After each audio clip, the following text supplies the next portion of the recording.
হঠাৎ করে শাশুড়ি মা এত পরিমাণ অসুস্থ হয়ে পড়ে এক পর্যায়ে তো তাকে হসপিটালে ভর্তি করতে হয়েছে। এদিকে আবার সমস্ত সংসারের দায়িত্ব আমার ঘাড়ে এসে পড়েছে। আমার তো মনে হয় এখন থেকে আমার সংসারের সমস্ত দায়িত্ব পালন করতে হবে, কারণ এখন বেশিরভাগ সময় আমার শাশুড়ি মা অনেক অসুস্থ থাকে। আর আপনারাও হয়তো এর আগে একবার শুনেছিলেন আমার শাশুড়ি একবার ব্রেন স্ট্রোক করেছিল, তারপরে থেকে তিনি অসুস্থ বললে চলে। এই তো সকাল সকাল ঘুম থেকে উঠে ঘর বাড়ি গুছিয়ে নিলাম। তারপরে হঠাৎ করে ছাদে যাওয়ার সময় দেখতে পাই আমাদের এখানে কিছু পুরনো জামা কাপড় রেখেছিলাম। এই জায়গায় আমার শাশুড়ি মায়ের একটা মুরগি অনেকদিন যাবত ডিম পেরে তারপরে এখানে বাচ্চা উঠে আছে। দেখি 4টা বাচ্চা হয়েছে, আর বাকি কিছু ডিম ছিল ওগুলো নষ্ট হয়ে গেছে। আমি তো সবগুলো ডিম ঝাঁকাই ঝাঁকাই দেখছিলাম ভালো আছে কিনা। পরে আমি মুরগির বাচ্চাদের খাবার খেতে দেই কিছু, আর বাকি যে ডিম নষ্ট ছিল ওগুলো ফেলে দেই। এই সময় হঠাৎ করে আমার মায়ের ফোন আসলো। আমার মা বললো তারা নাকি আসছে। আমার শাশুড়ি মা যেহেতু অনেক অসুস্থ তাই তাকে দেখতে আসছে, সাথে আমার বোন, আমার বোনের শাশুড়ি সবাই আসছে। পরে আমি ভাবলাম হসপিটালে যেতে যেতে তো অনেক লেট হয়ে যাবে, ততক্ষণে তো সবারই খিদে পেয়ে যাবে। পরে ভাবলাম কিছু রান্না করে রেখে দেই তাদের জন্য। তাই আমি বাড়ির সামনে একটা কুমড়ো বাগান ছিল, এখান থেকে 2টা চাল কুমড়ো নিয়ে আসি। যদিও আমার মা রান্না বান্নার একদম ঝামেলা করতে না করেছিল,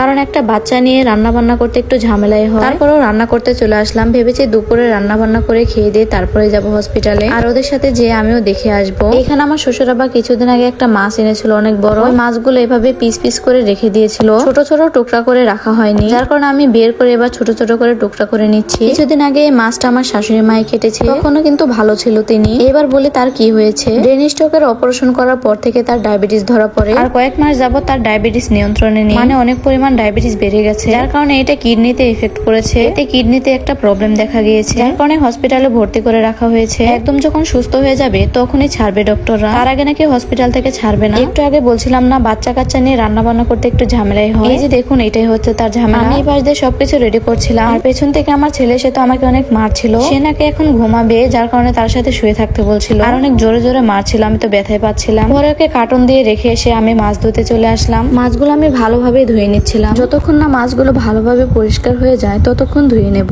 কিছু লবণ দিয়ে ভালোভাবে ধুয়ে নেব, তারপরে রান্না শুরু করে দেব। রান্না শুরু করার আগে চলুন একটা প্রোডাক্টের রিভিউ দেওয়া যাক। কিছুদিন যাবত ভাবছিলাম আমার চুলের জন্য হেয়ার প্যাক নিব, যেমন ভাবনা তেমনই কাজ। সিক্রেট হেয়ার প্যাক এটা অর্ডার করে দেই। এই যে এটাই হচ্ছে সেই সিক্রেট হেয়ার প্যাক। এটা কিন্তু একটা কম্বো সেট, এটার সাথে কিন্তু আরো কিছু রয়েছে। এগুলোর সাথে রয়েছে একটা হার্বাল শ্যাম্পু, এগুলো নাকি মাথার চুলের জন্য খুবই উপকারী। তার সাথে রয়েছে একটা হেয়ার অয়েল। হেয়ার প্যাকের সাথে কিন্তু এই সবকিছু ইউজ করতে হবে। এবার দেখাই কিভাবে আমি হেয়ার প্যাক গুলো মিশিয়ে। এখানে 2 চামচ পরিমাণ সিক্রেট হেয়ার প্যাক নিয়ে নিব। 4 চামচের 2 চামচ পরিমাণ আমি নিয়ে নিলাম। তারপর এখানে একটা ডিম ভেঙে নেব, আপনারা চাইলে সাথে টক দইও নিতে পারেন। তারপরে আমি এখানে 2 চামচ পরিমাণ তেল দিয়ে দেবো। এগুলোর সাথে যে একটা তেল ছিল ওইখান থেকে আমি কিছু পরিমাণ তেল দিয়ে দেবো। তারপরে খুব ভালোভাবে একটা চামচের সাহায্যে মিশিয়ে নিচ্ছি। আপনারা হয়তো ভাববেন ডিমের কুসুম সহ দিলাম এতে হয়তো বাজে গন্ধ আসবে, কিন্তু একটু বাজে গন্ধ হচ্ছিল না। এটা দিয়ে অনেক সুন্দর ঘ্রাণ আসছিল, কারণ কালিজিরা মেথি এগুলো সুন্দর ঘ্রাণ আসছিল। আমি চুলে লাগিয়ে নিলাম। চুলে হেয়ার প্যাকটা লাগানোর পর 30-40 মিনিট অপেক্ষা করবো, তারপরে গোসল করে নেব। তারপরে তো 30-40 মিনিট হয়ে গেছে, এবার গোসল করতে যাবো। সাথে একটা হার্বাল শ্যাম্পু ছিল, এটাও নিয়ে যাবো। হেয়ার প্যাক গুলো ধুয়ে তারপরে এই শ্যাম্পু ইউজ করবো। শ্যাম্পুগুলো লাগিয়ে 5 মিনিটের মতো অপেক্ষা করব,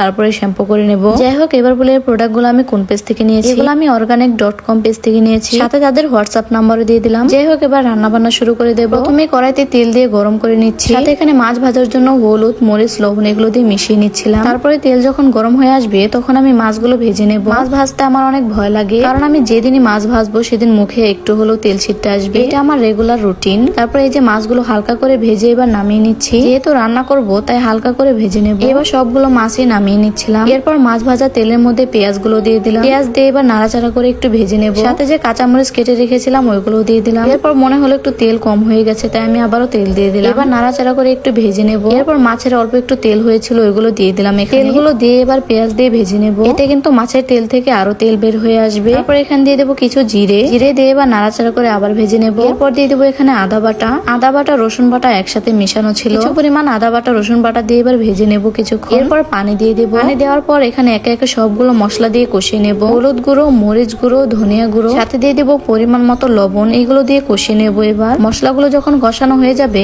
এরপর এখানে কেটে রাখা কুমড়ো গুলো দিয়ে দেবো। অনেকে চাল কুমড়ো ভাপ দিয়ে খায় আলাদা, আমরাও মাঝে মাঝে ভাপ দিয়ে রান্না করি, কিন্তু চাল কুমড়া গুলো অনেক কচি ছিল যার কারণে আজকের ভাপ দিইনি। যাই হোক, এবার সময় নিয়ে একটু কষিয়ে নিচ্ছিলাম চাল কুমড়ো গুলো। এক পাশে আরেক চলে কিছু ঢেঁড়স ভেজে নেবো। এবার ঢেঁড়স গুলো আমি সবজির সাথে কেটে নিয়েছিলাম। এরপরে এই তো মাছগুলো দিয়ে দেবো তরকারিতে। মাছগুলো দিয়ে একটু নাড়াচাড়া করে রান্না করে নেব। তারপরে কিছুক্ষণ পর রান্না হয়ে গেছে প্রায়। এবার এর উপর দিয়ে কিছু জিরে গুঁড়ো দিয়ে দেবো। জিরে গুঁড়ো দিয়ে তারপরে নামিয়ে নেব। এই তো রান্না শেষ হয়ে গেছে, আর তরকারির কালারটা কিন্তু অনেক সুন্দর হয়েছে। সাথে কিছু ঢেঁড়স ভেজে নিয়েছিলাম। এইসব সাধারণ খাবারই রান্না করেছি আজকে। এরপর একটু পরে আমার মা চলে আসে। তারপর মাকে বলি তোমরা হাত দিয়ে বেড়ে খাও, কারণ এতক্ষণ অনেক কাজ করেছি আমি। পরে মা একে একে সবকিছু টেবিলে নিয়ে যাচ্ছিল। মায়ের সাথে আমার বোন আর বোনের শাশুড়ি এসেছে। এরপর আমি ভাতগুলো বেড়ে দিচ্ছিলাম। ভাতগুলো আমি রাইস কুকারে বসিয়ে দিয়েছিলাম। এবার একে একে সবাইকে ভাত বেড়ে দেবো আমি। সবাই একসাথে খেয়ে নেবো, তারপরে চলে যাব হসপিটালে। তারপর একটু পরে বিকেলের দিকে আমরা হসপিটালে চলে আসি। তো হসপিটালের ভিতরে যে আর ভিডিও করিনি আমি, কারণ আমরা বাঙালি, আমাদের ভেতরটা অনেক ইমোশনালে ভরা। প্রিয় মানুষদের খারাপ সময়ে নিজেদের অনেক খারাপ লাগে,